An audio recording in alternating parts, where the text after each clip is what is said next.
Talvez você não se depare com alterações do sódio na entrada do seu paciente, mas ela pode ocorrer e com muita frequência no decorrer da internação hospitalar. Então, eu já tive a experiência de chegar no plantão e uma criança internada na oncologia apresentar crises convulsivas. Então, já vem milhares de possíveis diagnósticos na cabeça, desde infecciosos, ou tumor levando a edema cerebral, distúrbios metabólicos, efeito colateral das medicações. Então, a cabeça da gente dá um nó. Então, fizemos benzodiazepínico e fomos descartando as possibilidades.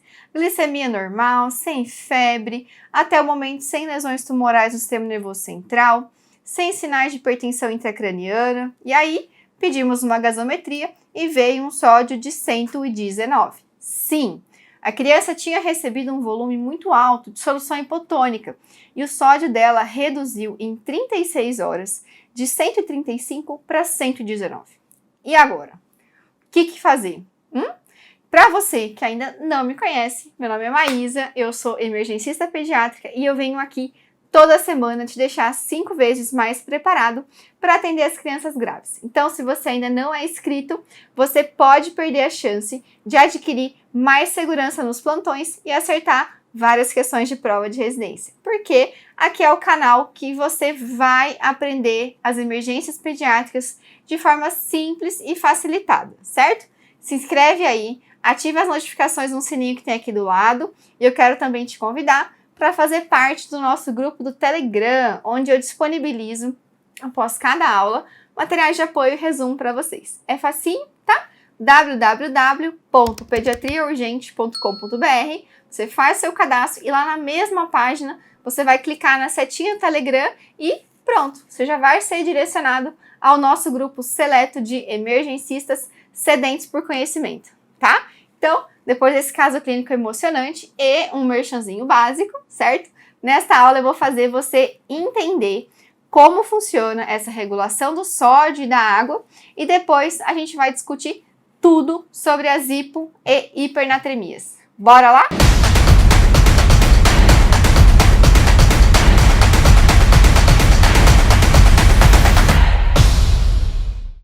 As alterações do equilíbrio de água e eletrólitos, elas estão relacionadas a doenças de vários órgãos e demandam atenção especial para o seu manejo adequado.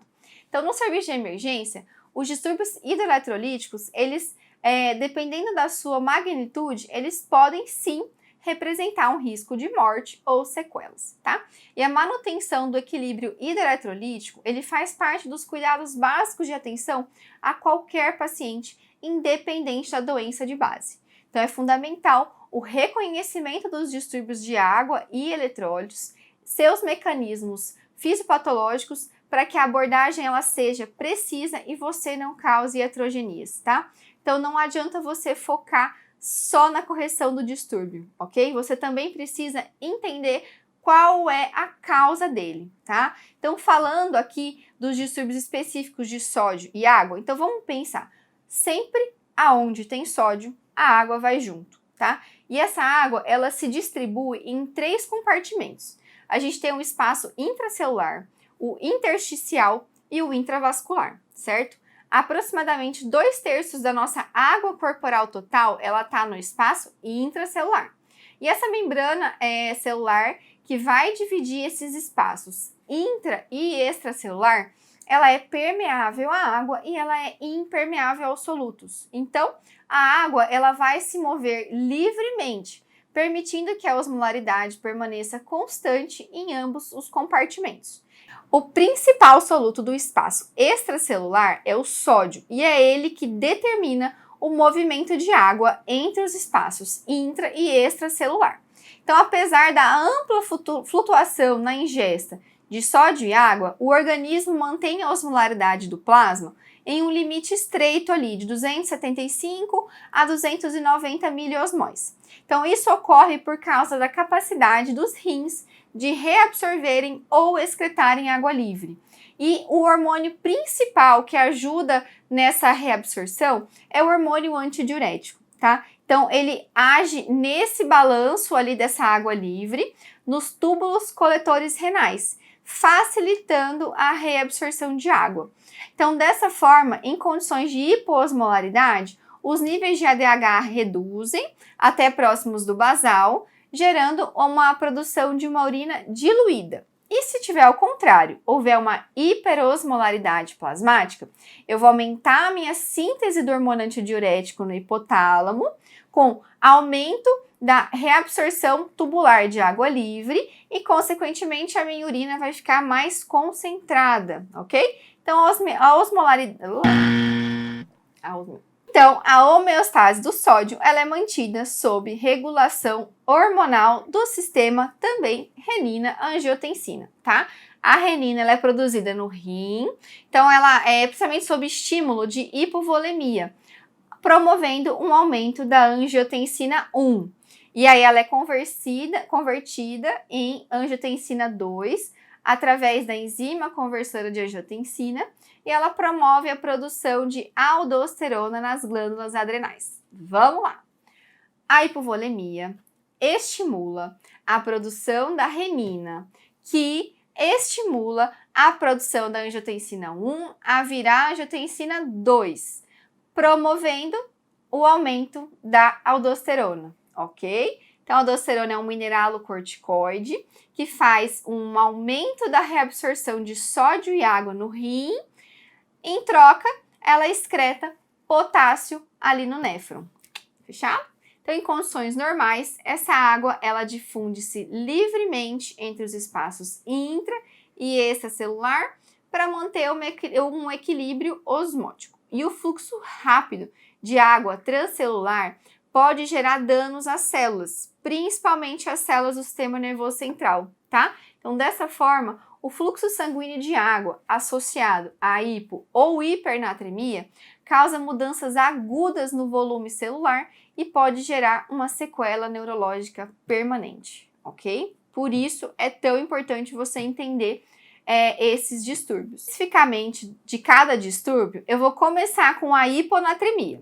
Ok? Então, ela ocorre quando eu tenho um sódio sérico menor que 130 mEq por litro, tá? Então, a situação em que o sódio é menor que 120 já é chamada de hiponatremia grave. Então, quanto à etiologia, é importante a gente ter em mente dois grandes grupos de doenças. As que geram perda de sódio, tá? E as que ocasionam aumento de água. Então, relacionada à perda de sódio, ela pode ser extrarrenal, por exemplo, gastrointestinal por diarreia, vômitos ou perda para o terceiro espaço, no caso de queimaduras, de um ilho paralítico, perdas cutâneas, por exemplo, na fibrose cística, e a gente pode ter também perda de água renal, que seriam uso de diuréticos, hipoaldosteronismo, acidose tubular renal ou a síndrome perdedora de sal, tá? Uma insuficiência renal aguda em sua fase poliúrica, ok? E a gente pode ter Só volta um pouquinho.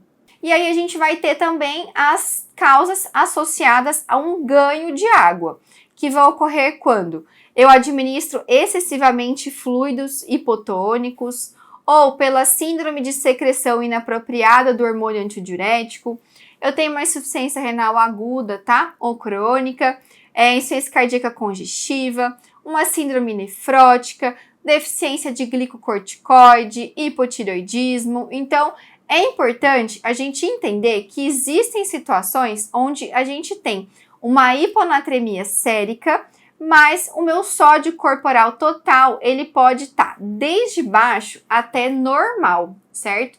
Então, entendendo ou muita água ou perdendo sódio, e esse sódio, ele pode estar variando desde baixo até alto no meu organismo, a comparação que a gente tem é sempre em relação à água, tá? Então, a gente pode classificar essa hiponatremia em 5 subtipos: pseudohiponatremia, redistributiva, hipovolêmica, euvolêmica ou hipervolêmica, tá bom? Então, começando pela pseudohiponatremia. Então, ela ocorre quando a medida do sódio sérico, tá? Ela é falsamente diminuída nos pacientes que eu tenho excesso de proteínas ou lipídios no plasma. Então, nesses casos, a porcentagem relativa de água no plasma, ela é reduzida e o método laboratorial utilizado realiza a medida da concentração de sódio no volume total do plasma e não na água plasmática, ok? Então, isso pode falsear o meu valor do sódio. Outra causa é a hiponatremia redistributiva, que ela é causada pela presença de solutos osmoticamente ativos no espaço extracelular. Então, a osmolaridade dessa situação vai gerar um fluxo de água para os meios extra e intravascular, diminuindo ali o sódio sérico. Então, as situações comuns, por exemplo, na hiperglicemia, nos pacientes com cetoacidose diabética, né? Ou administração intravenosa de manitol, para quando eu vou tratar uma hipertensão intracraniana. Então, lembram que na acidose diabética, a concentração de sódio sérico, ela diminui aproximadamente 1,6 mEq para cada 100 mg por decilitro de aumento na minha concentração de glicose? Eita! Deu ruim? Quem lembra? Tem aula no canal, tá? Então fica assim não, que aqui no canal tem playlist completa de cetoacidose para vocês, tá bom? Vou deixar no card aqui em cima para vocês lembrarem dessa questão da osmolaridade. E a minha terceira situação é a hiponatremia hipovolêmica, e ela é a causa mais comum de hiponatremia na infância. Então ela vai ocorrer quando o meu sódio corporal total ele é baixo, tá? Então a gente tem uma perda efetiva de sódio e água com uma maior perda relativa de sódio. E ela, mais comumente, essa perda ela vai ocorrer pelos rins ou pelo trato gastrointestinal. A gente tem, por exemplo, na cólera, né, que tinha uma diarreia com uma perda intensa de sódio nas fezes, tá? Com a diminuição do débito urinário e a hipovolemia, estimulando a produção de ADH. Então, mesmo pela hipotonicidade do plasma, pela perda de sódio, o meu ADH promovia ali a reabsorção de água livre, consequentemente mantendo a minha hiponatremia, tá? Então vamos lá, eu perdi água e sódio por diarreia e vômitos, por exemplo. Leva a uma hipovolemia, estimula o ADH que reabsorve água livre. E aí eu vou piorar mais ainda a minha hiponatremia, porque eu vou ter uma diluição do sódio sérico, tá? Aí a criança interna, o coleguinha do plantão vai lá e me prescreve um soro muito hipotônico. Ai, meu coração, gente, até dói, sabe? Então faz isso não, tá? Eu vou ensinar para vocês na aula de diarreia como que a gente faz os soros da diarreia, mas sempre prefira soros isotônicos, tá bom? Então também tem playlist no canal completas, como fazer um soro de manutenção para vocês, vou deixar também no card, tá? E a principal causa de hiponatremia euvolêmica, em que os níveis de sódio corporal total estão normais, é a síndrome da secreção inapropriada do hormônio diurético, ok? O que vai acontecer com o meu paciente? Eu vou ter um excesso de ADH, levando a uma retenção de água livre, com consequente aumento da minha densidade urinária, apesar da minha baixa osmolaridade sérica e do volume sanguíneo circulante estando normal, ok? Então, outras potenciais causas para essa hiponatremia euvolêmica são hipoadrenalismo, hipotireoidismo, falência renal, polidipsia psicogênica, e eu posso ter estímulos não osmóticos por aumento do ADH, como vômitos, estresse, hipóxia, hipovolemia efetiva. Tudo isso pode aumentar a secreção de ADH e induzir ou agravar uma hiponatremia pré-existente. E o mais importante, anota isso, pacientes sépticos também podem ter uma secreção inapropriada do hormônio antidiurético transitória, tá? E esse é um dos motivos do porquê os pacientes sépticos, em geral, edemaciam mais fácil, tá? Então, mais um motivo para a gente optar por fazer soros isotônicos, ok? E por último, a hiponatremia hipervolêmica, que ocorre quando o sódio corporal total é aumentado. E ela é resultante da retenção de sódio e água porém a retenção de água ela é em excesso quando comparada à retenção de sal. Então, a gente pode ter em estados edematosos, como nas situações de insuficiência cardíaca, insuficiência hepática, síndrome nefrótica. E nesses casos, o paciente tem muito volume vascular, mas ele é mal distribuído, tá? Com baixa perfusão renal, levando a uma secreção do hormônio antidiurético aldosterona, que resulta em reabsorção tubular de sódio e água, e aí vira um ciclo que a gente precisa quebrar e intervir, ok? Já falamos então dos mecanismos de hiponatremia e as suas principais causas. E agora vem o quadro clínico.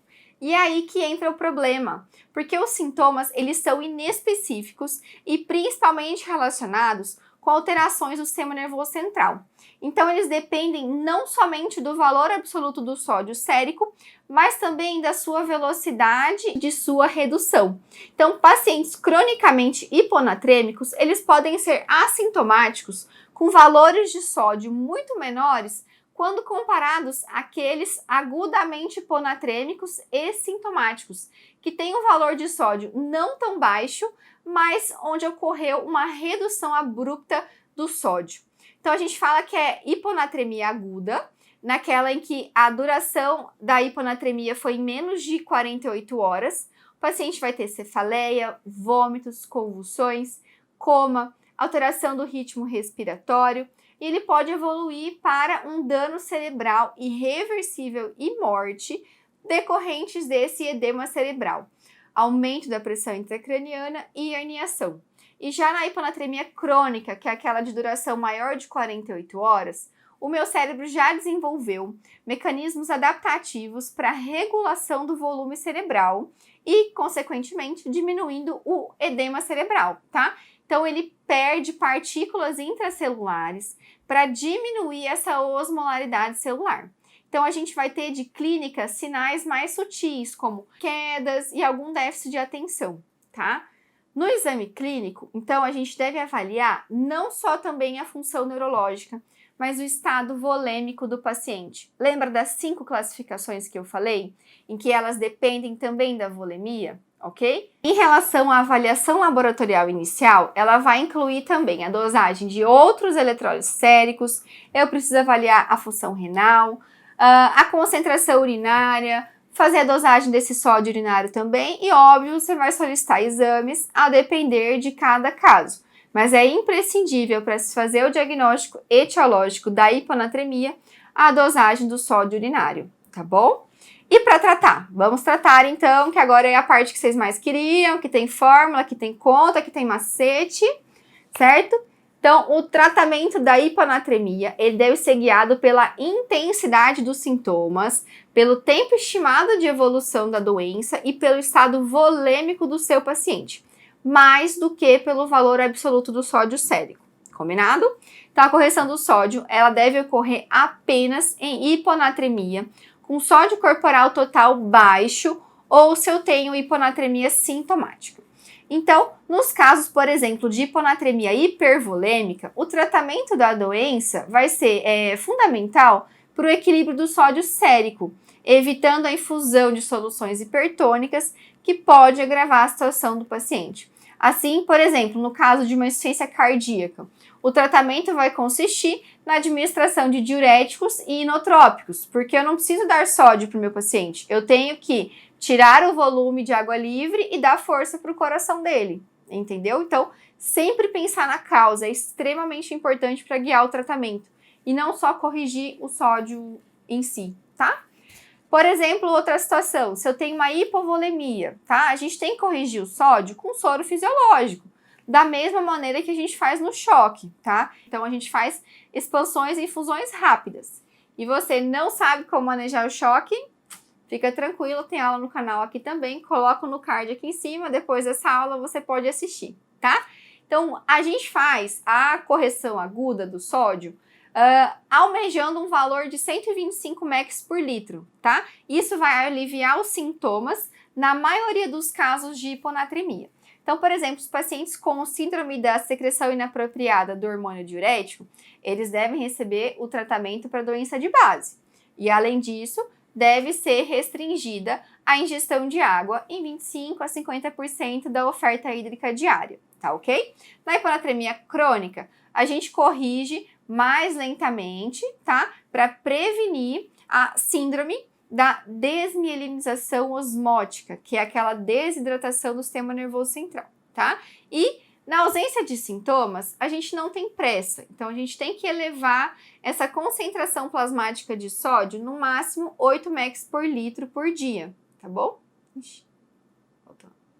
Já nos casos sintomáticos, onde eu tenho convulsões, coma, aí sim a gente pode fazer essa correção rápida, com salina hipertônica a 3%, elevando essa concentração plasmática de sódio 5 mEq por litro em 2 a 3 horas até a melhora dos sintomas, não ultrapassando o total diário de 10 mEq por litro, ok? Então, o nosso alvo vai ser 125 mEq por litro, mas eu preciso respeitar essa variação de 10 mEq, tá certo? Nas 24 horas, tá? Eu aprendi essa fórmula, eu sempre uso ela porque eu acho ela mais fácil. Então, nela, eu calculo a variação de sódio pela fórmula de Adrog-Matias, tá? Vamos lá, não desiste. Presta atenção que ela é moleza, serve para hipo e para hiper. O sódio que eu vou infundir, que no caso vai ser o NaCl a 3%, tá? Que ele tem 513 mEq por litro, menos o valor do sódio encontrado no meu paciente, dividido por 0,6, que é a quantidade de água corporal estimada que eu tenho, mais 1, ok? O valor que eu encontro nessa fórmula, ela equivale à quantidade de sódio sérico que eu aumento se eu infundir para o meu paciente 1 litro de NaCl a 3%. Depois, é só fazer uma regra de 3 para achar o volume que você irá infundir baseado no quanto de sódio você quer aumentar. Boiô, calma lá, ó, vamos com um exemplo. Eu tenho um paciente de 15 quilos e ele tá letárgico e tem um sódio de 119, então ele tá sintomático. Ele tinha, há um dia atrás, um sódio de 130, tá? Então ele tem uma hiponatremia aguda sintomática. Então a gente tem que aumentar no máximo 10 mEq por litro por dia, né? Mas aí chegando aos 125 a gente consegue ficar mais tranquilo. Então vamos para a fórmula, tá? 513 menos o sódio do paciente, que é 119, dividido por 0,6 vezes 15, que é o peso dele, mais 1. Isso vai me dar 394 dividido por 10, então vai dar um valor nessa fórmula de 39,4. O que é esse valor? Isso significa que se eu infundir 1 litro de NaCl a 3%, eu vou aumentar quase 40 mEq de sódio. Pelo amor de Deus, você vai matar o paciente se você fizer isso, tá? Então, é agora que vem a regra de 3. Quanto nós queremos aumentar? De 119 para 125, certo? Então, a gente quer aumentar 6 mEq. Então, vamos lá. Se 1.000 ml de NaCl a 3% aumenta 39,4, se eu quero aumentar 6, aí eu vou procurar o meu X, certo? Então, fazendo a regra de 3, eu vou precisar dar 152,3 ml de NaCl a 3% para aumentar esses 6 mEq. Vocês entenderam? Tá?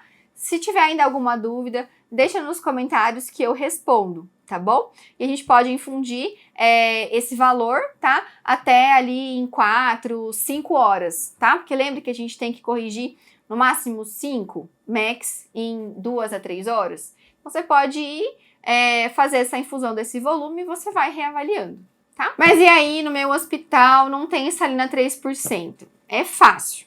É só você fazer a proporção de 85% do volume com água destilada e 15% do volume com NaCl a 20%. Então, nesse nosso paciente do exemplo, eu daria para ele 130 ml de água destilada com 22,3 ml de NaCl a 20% e eu vou infundir para conseguir corrigir esse sódio dele e melhorar os sintomas, tá certo? Depois de 4 a 6 horas, recolete os eletrólitos e avalie as suas condutas, ok? Quais são as principais complicações do tratamento? A a síndrome da desmielinização osmótica, tá? Que a gente antes conhecia como a mielinólise central pontina. Então, ela vai ocorrer quando a água ela se move muito rápido para fora das células cerebrais durante a infusão dessa salina relativamente hipertônica, tá? Então, a gente vai ter uma rápida desidratação celular na ponte e em outras regiões do cérebro. Então, a gente vai ter uma apresentação clássica de deteriorização do estado mental e deficiências neurológicas focais após um período transitório de melhora com a administração fluídica, tá? Então, em geral, ela manifesta-se após um dia do tratamento e ela associa-se a um prognóstico desastroso e, infelizmente, não tem tratamento efetivo. Todo mundo vivo aí? Tá todo mundo aí? Espero que sim, tá? Então, bebe uma água, bebe um café e, para quem ainda não faz parte do grupo do Telegram, você tá perdendo, porque eu vou disponibilizar um resumo exclusivo dessa aula, certo? E um fluxograma. E agora a gente vai falar das hipernatremias, é mais curtinho, porque a fórmula eu espero que vocês já tenham entendido, tá? Se não entendeu, é só deixar aqui nos comentários para mim que eu respondo vocês.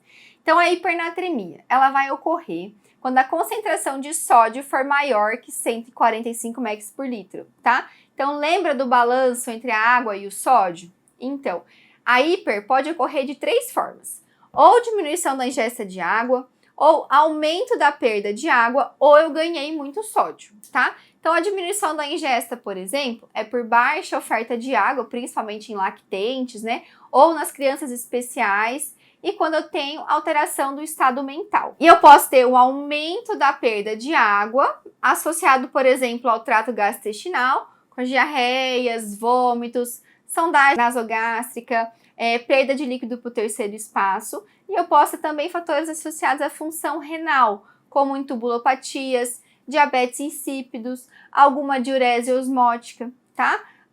Posso ter também a perda associada à pele, em grandes queimados, necrose epidérmica tóxica, e posso também fatores associados aí à função pulmonar, por exemplo, na hiperventilação. Isso tudo eu perdi água. Posso ganhar sódio, então eu aumento a ingesta de sódio, então muitas vezes pelo preparo inadequado de soluções de hidratação ou de fórmulas infantis, tá? Uso de medicações que contenham sódio ou afogamento em água salgada, tá bom? E situações onde eu aumento a reabsorção de sódio, por exemplo, na hiperplasia congênita de suprarrenal, tá? Não perdedora de sal, na síndrome de Cushing, quando eu tenho uso de glicocorticoides ou mineralocorticosteroides, ok? São as causas. A hipernatremia, ela é considerada aguda quando a instalação ocorre em menos de 48 horas e crônica quando ela ultrapassa esse período, tá? Então, quando eu tenho um tempo de instalação desconhecido, por exemplo, meu paciente chegou hipernatrêmico e eu não sei desde quando ele tá assim, tá? Você deve tratá-lo como se fosse crônica pelo risco de lesão cerebral se você corrigi-lo ele rápido. Então, quais são os tipos? A gente tem 3, tá? Tá mais fácil que a hipo, né?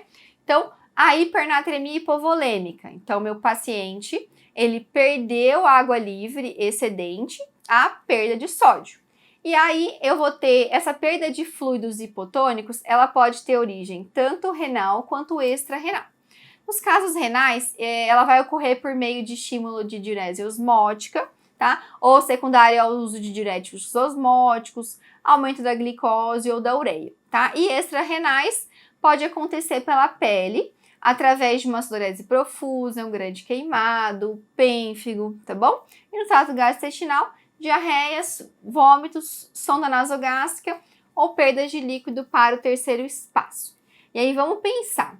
Então, nos casos de perda de fluido extra-renal, a concentração de sódio urinária é baixa e a osmolaridade é apropriadamente concentrada, porque eu perdi água livre por outra via que não a urinária. Então, em situações de perdas renais, o sódio urinário está elevado e a urina iso ou hipotônica. Então, apesar da origem da perda hídrica, o paciente vai apresentar-se clinicamente desidratado, ok?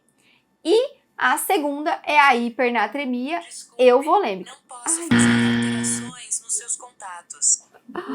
Ele tá anotando o que você falou.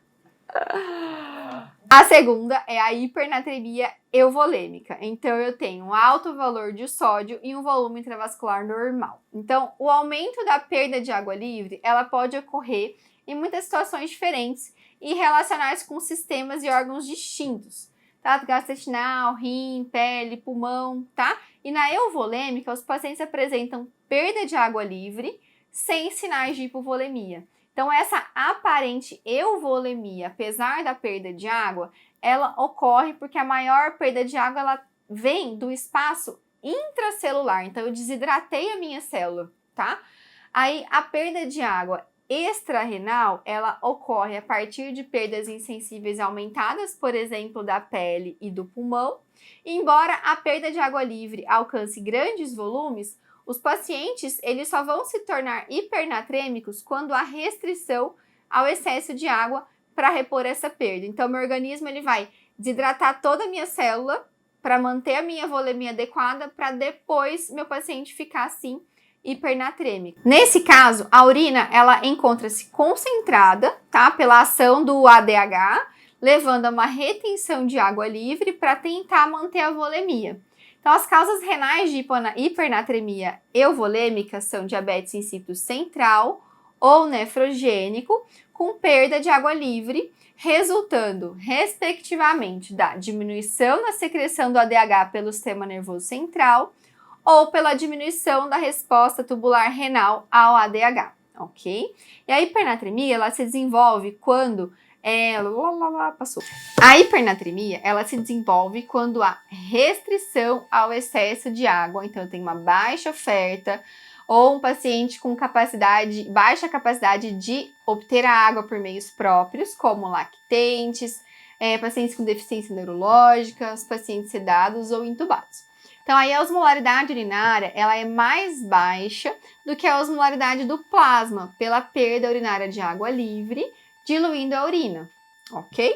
E por último, a hipernatremia hipervolêmica, onde eu tenho um alto sódio e um volume intravascular aumentado. Ela pode ser iatrogênica, quando a ingestão exógena de sódio em sais, medicações ou preparos inadequados de fórmulas infantis ou soro de hidratação oral, ele foi administrado excessivamente, tá? Ou quando o meu paciente está recebendo bicarbonato de sódio, correção excessiva de hipernatremia, tá? Diálise peritoneal hipertônica ou a hemodiálise, ok? E ela pode ser não iatrogênica, que é quando há um aumento na reabsorção de sódio em doenças que cursem com produção aumentada de mineralocorticoides. Então, hipoaldosteronismo primário, síndrome de Cushing, ok? O uso de medicações que aumentam o nível sérico de glicocorticosteroides ou mineralocorticoides e o afogamento em água salgada. Então, se vocês forem parar para ver, praticamente todas as causas podem envolver náusea, vômito, hidratação ou muito volume, tá? Então,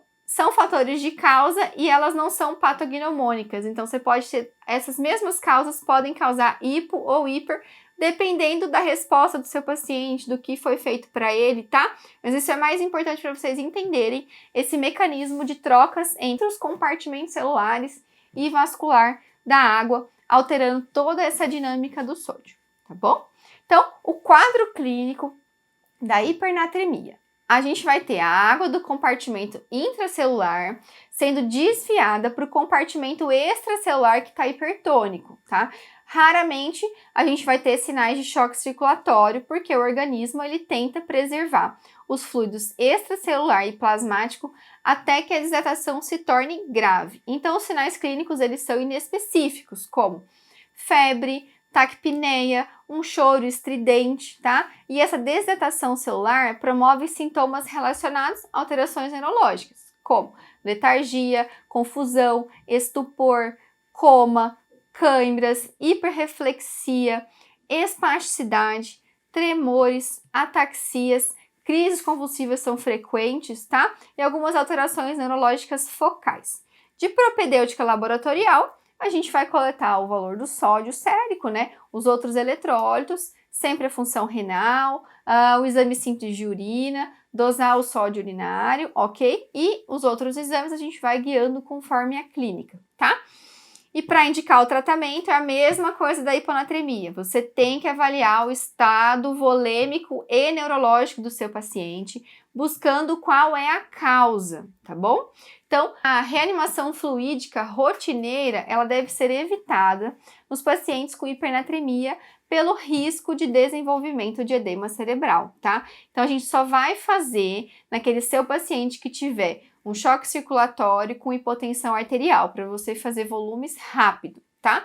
Se a hipernatremia ela tem uma duração menor que 2 dias, ela é aguda, não é bem estabelecido na literatura prejuízo ao paciente caso o nível de correção plasmático de sódio seja feito de forma excessiva, tá?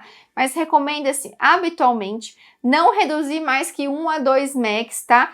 Por litro por hora, ok? E já nos casos crônicos, onde a duração é maior ou igual a 2 dias, tá? Ou tiver um tempo de duração desconhecido, a gente recomenda que a diminuição desse sódio plasmático seja de, no máximo, meio mEq por litro por hora, até o máximo de 10 a 12 em 24 horas. Ok? Anota tudo, eu sei que vocês não vão decorar isso daí, é para ter anotado, tá? Então, pensa comigo. Se meu paciente tem muito sódio no sangue e eu vou lá e oferto uma grande quantidade de solução hipotônica, aquele líquido que saiu da célula pela alta-osmolaridade plasmática, ele retorna para a célula.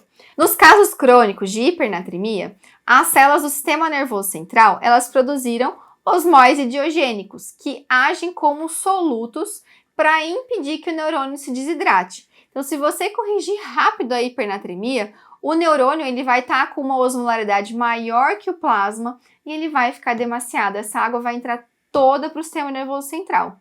E aí a gente tem uma calota craniana que não permite que o sistema nervoso se expanda. Então eu vou ter um aumento da pressão, uma isquemia, risco de herniação e morte, ok? Então muito cuidado com essas reposições de sódio, tá? Esse distúrbio ele deve ser corrigido de forma lenta, em 48, 72 horas. Combinado? Então agora vamos corrigir. A fórmula é a mesma que a hiponatremia, tá? É bem fácil. Vamos lá? Então, a fórmula de correção, ela vai determinar a redução de sódio prevista após a infusão de 1 litro da solução que eu escolhi para o tratamento da hipernatremia, tá? Então, a gente pode usar ou um soro glicosado a 5%, que não tem sódio na sua composição, ou água destilada, por exemplo, tá? Então, é o sódio encontrado no meu paciente menos o sódio que eu vou infundir, que no caso vai ser 0, se você optar por água destilada ou soro fisiológico, ok? Dividido por 0,6 vezes o peso do paciente, que é a sua água corporal total, mais 1. Exemplo, um caso crônico de uma criança de 20 quilos que tem um sódio de 156. Então, como ficaria a fórmula?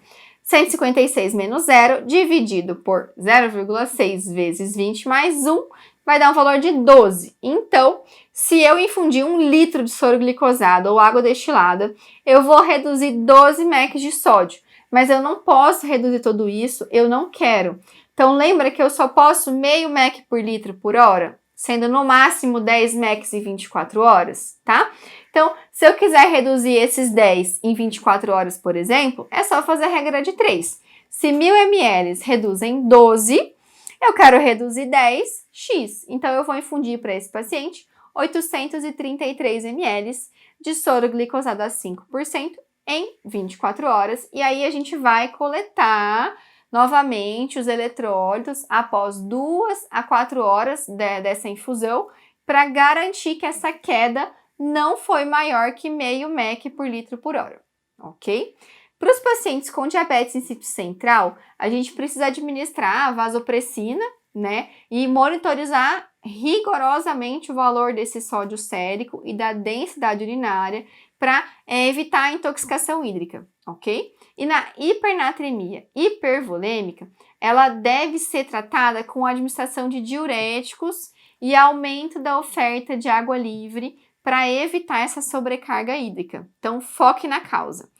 Beleza, meu povo? Para quem está no grupo Telegram, eu vou disponibilizar esses materiais que eu usei para montar essa aula e um resumo exclusivíssimo e um fluxograma para te auxiliar no diagnóstico. Se você quer participar, que eu sei que você quer, você ficou aqui até o final, você quer participar, www.pediatriaurgente.com.br. Você faz o seu cadastro e aí você vai receber instruções para participar da primeira comunidade de emergências pediátricas do Brasil. Espero que tenha sido útil, super útil. É uma aula mega extensa, mas extremamente completa para vocês, tá ok? Eu tenho certeza que você vai ficar preparadíssimo para intervir de forma adequada nos casos de distúrbio de sódio. Um abraço e até a próxima!